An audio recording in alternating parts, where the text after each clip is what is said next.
How can I wake up my friends and family? So I'm going to answer this question that I get all the time, and it's an answer that sometimes people don't like to hear, but I'm going to explain why I think it's true. So in evolutionary astrology, way back in the 90s, when a guy named Jeffrey Wolf Green founded this type of astrology, which is a type of astrology that I practice, he stated that 70% of the population lives in a consensus state, which is basically a herd mentality.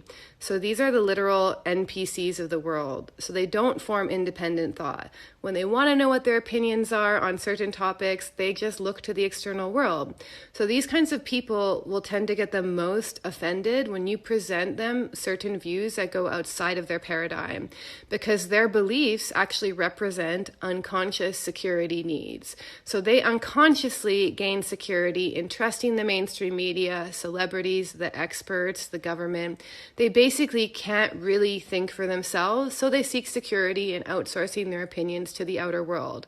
And moving from this consensus herd mentality to the next stage, which is an individuated state, is actually often a traumatic process, because instead of trusting the external world like you always have, the government, the authorities, you actually have to learn how to trust self as an inner guidance system instead.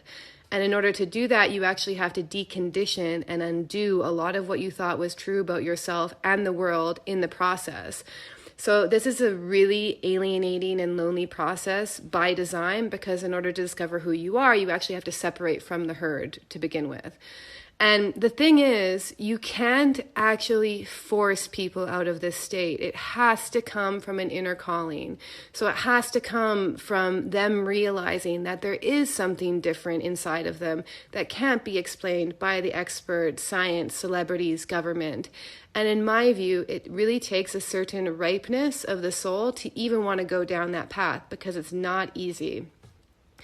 Most people will actually refuse the call of their individuation again and again and again, because their unconscious security needs to stay in the unknown, the known rather, of the consensus is so strong.